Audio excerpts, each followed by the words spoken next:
Les doy la bienvenida al Café de los Detectives, el lugar donde suelo hablar de Detective Conan. En este caso, la película 24 llamada La Bala Escarlata. Comencemos.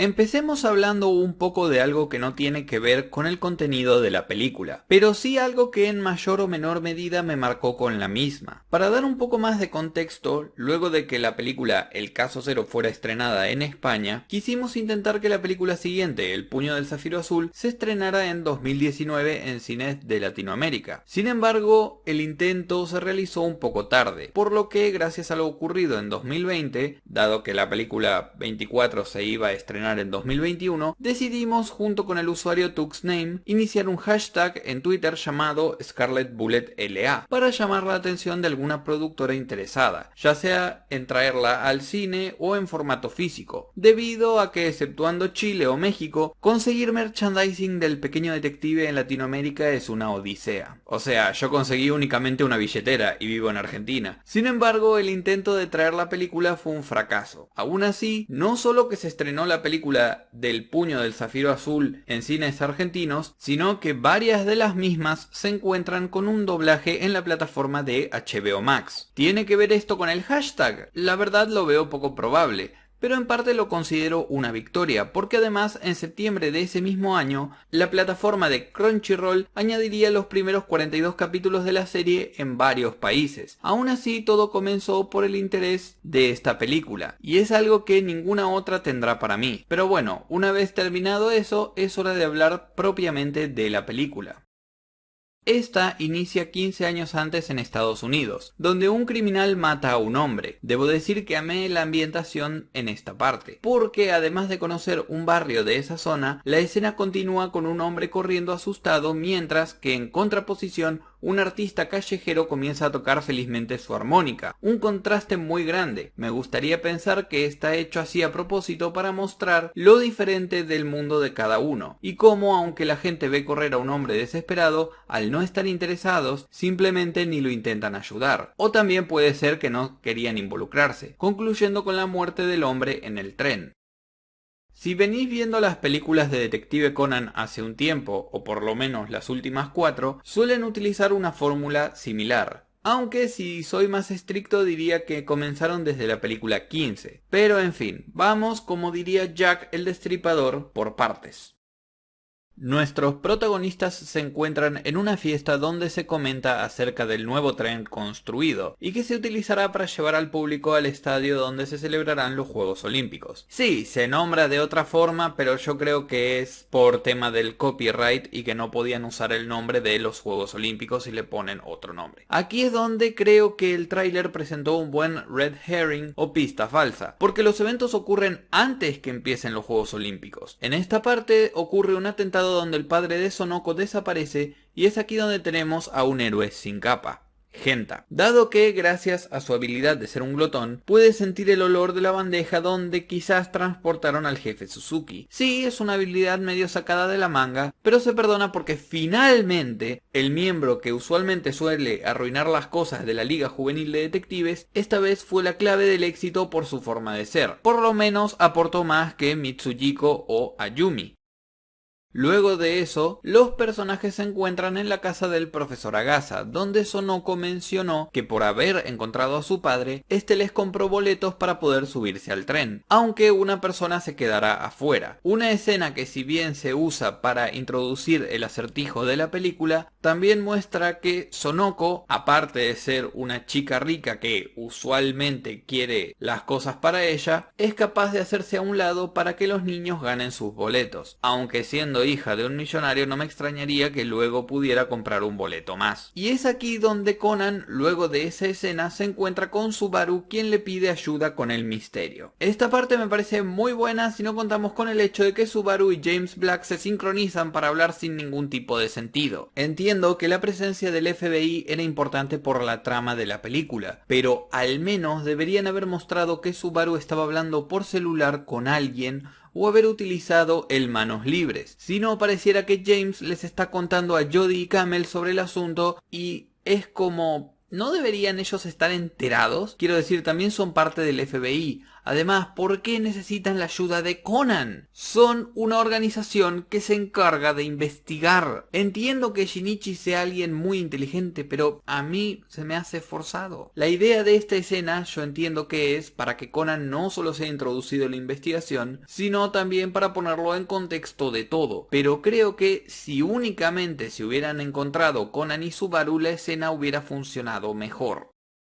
Luego de esta parte que podríamos llamar la introducción, el antagonista mueve las piezas, dado que los personajes temen que dicha persona aparezca para tomar venganza contra uno de los beneficiadores, que resulta ser el ex jefe del FBI, poniendo a todos en alerta, algo que me parece fantástico. En películas previas como La pesadilla más oscura, la Liga Juvenil de Detectives como que no tenía una razón para estar en el conflicto contra la organización, pero aún así los metieron. En este caso, Conan, Haibara, Ran y Kogoro son los únicos que participan. Kogoro porque el ex jefe del FBI lo contrató como guardaespaldas. De esta forma no involucraría a la policía para no alertar a nadie. Ran, incluso con las negativas de su padre, decidió ir para protegerlo, algo que tiene sentido dado que Ran puede luchar y se preocupa mucho por sus seres queridos. Haibara y Conan porque aún con sus cuerpos pueden pasar desapercibidos y, vamos a ser sinceros, son los que realmente hacen lo más difícil. Sin embargo,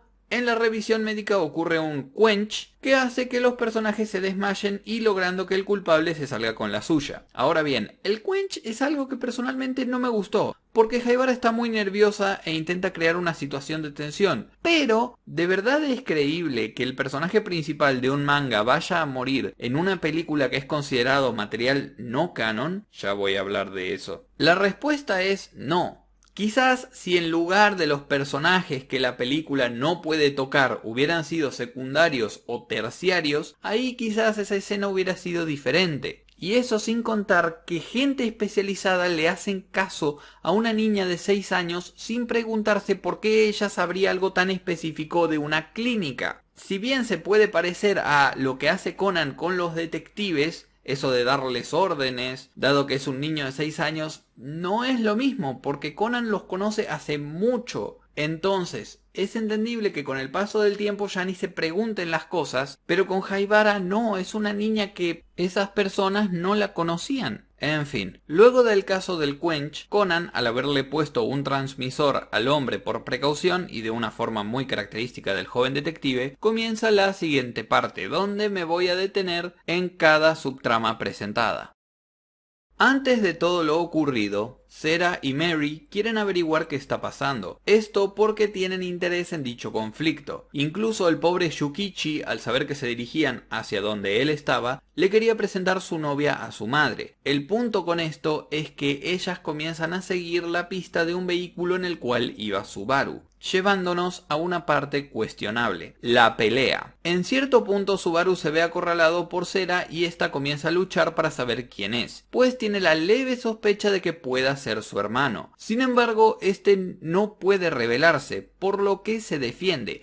Y es aquí donde tengo un problema. Si bien Mary es una agente del MI6 entrenada, su fuerza es la de un niño de 6 años. No es creíble que alguien como Subaru, que tiene experiencia en combate, tenga problemas con ella, aunque tenga su visibilidad reducida y Mary dé golpes precisos. Porque además se supone que Mary tiene una tos, por lo cual está enferma. Entonces, ¿me están diciendo realmente que una niña de 6 años enferma y que entrena, supongamos, puede darle pelea a un agente del FBI? Que encima, según lo que nosotros sabemos, Shuichi Akai es el mejor agente del FBI. Entonces, no, lo siento, pero eso no lo puedo aceptar. Si me dijeran o me hayan mostrado que Mary entrenó luego de ser convertida en niña, aún sería creíble, pero no. Y esto es un hueco argumental porque el mismo Conan, quien jugó fútbol por más de 10 años, le costaba mantener el ritmo al correr con ese cuerpo. Y es por eso que el personaje actualmente usa una patineta con turbo. Pero lo más importante es el porqué de esta pelea, ya que no tiene sentido. Fue solo una forma de fanservice para que Sera descubra que lo de Subaru es una máscara. Pero, cierto, es una película que no tendrá mayor influencia en el canon, ya que las películas, según su autor, no se consideran dentro de la cronología de la serie porque tuvo un problema con la película 21 y simplemente funcionan como mundos alternativos. Además, Si el FBI ya tiene complicaciones para estar en Japón sin llamar la atención, entonces ¿cómo es posible que Mary sea capaz de tener ayuda del MI6 que incluso van vestidos de una forma llamativa? No tiene sentido alguno. Dado que en esta película participaría toda la familia Akai, siendo honesto, la parte de Yukichi era la que más le tenía fe. ¿Pero por qué? Porque Yukichi es el único miembro de dicha familia cuyo único fuerte es la inteligencia. No puede mostrar un espectáculo físico como sus hermanos o madre, sino que su aporte en la película fue estratégico, volviendo finalmente a una persecución menos rápido y furioso y más del estilo de Detective Conan. Además que todas sus escenas con Yumi no son solo adorables, sino también graciosas. A tal punto que considero que Yumi logró algo que ni la organización pudo: sorprender a Shuichi, ya que esta cara de sorpresa es algo que nos comunica que él no se esperaba encontrarse a la novia de su hermano. Me encantó esa escena. Ahora vamos a lo que yo considero es la parte más polarizante de la película.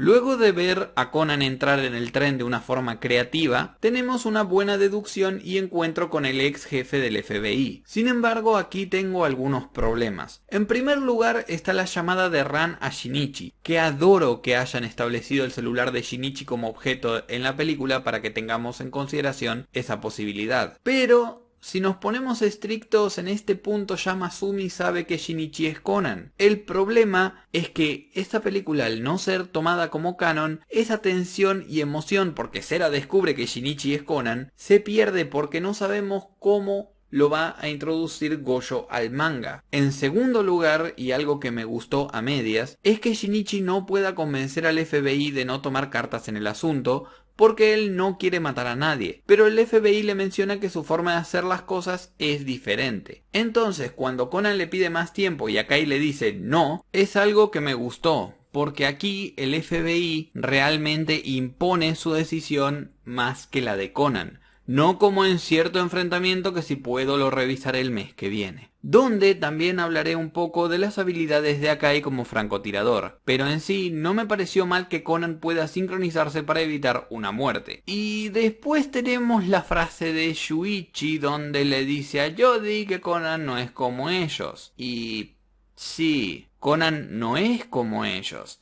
Y aunque entiendo que la frase está ahí para mostrar que hay diferentes formas de llevar a cabo la misión, la sentí forzada.